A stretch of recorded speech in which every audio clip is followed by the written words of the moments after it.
I, like many people, got into golf over the pandemic.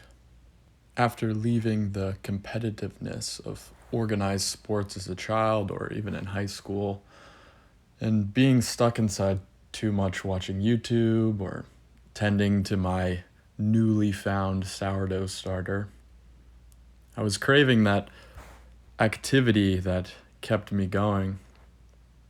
So I turned to golf, as many Floridians did. And I grew up playing baseball, so I do have a little bit of the swing dynamics down, but as you can see, my clubs aren't exactly long enough to accommodate my body. After playing for almost about a year, from the summer of 2020 to the summer of 2021, I finally broke down and spent the money to get lessons at my local country club. And this helped me out tremendously. It gave me a setup and a practice routine to follow, as well as the most important thing, how to remain calm when things ultimately don't go your way. The driving range has become sort of a meditative thing for me. As you can see, I put my headphones in and maybe I'll listen to some rap or some rock or something like that. But it's really nice just to be out there and sort of accomplish your one goal, which is to hit the ball straight. I placed my 3-iron on the ground here, just pointed towards that flag. This is just so I don't have to aim myself every time, and to be honest, it's the most use my 3-iron gets is as a practice aid.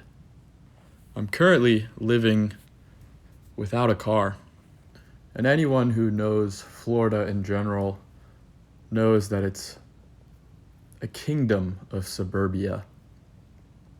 So if you don't have a car, it makes things extra difficult, especially when you're lugging around a 30-40 pound golf bag. So it's been a challenge for me. I've had to use public transportation to get everywhere. It's no secret that golf itself is a very wealthy sport. Even the cheapest clubs will run you at least $200 with an additional $20 for balls, $15 for a glove, and at least $20 to step foot on any course. Using the public trains and buses, or even trying to snag a ride from a friend to get to course, is just one way that I try to save as much money as possible.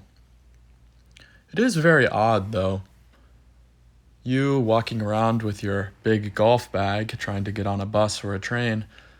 Maybe it's just me feeling the pressure from North America to buy my own car, live in my own suburban house where I have to drive to the store every time I want to get something.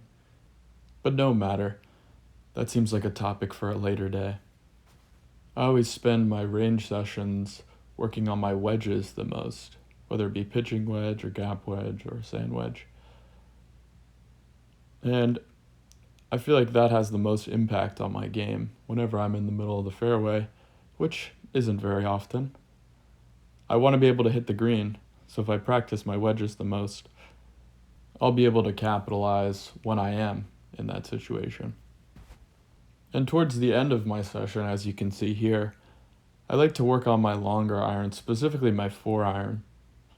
And to be honest, I don't think I hit one good 4-iron in this rain session. And I was sort of getting fed up with it, so I reviewed my film quite a bit. I found that I'm really coming over the top on a lot of these moves. And I'd like to be coming more from the inside. So you'll see I sort of try and activate my back a little bit more, the angle at which I take it back. And in reality, this hurt my back quite a bit. And even though I shanked quite a few balls in this session, I always keep my attitude positive, and that's really the most important thing in golf and in life.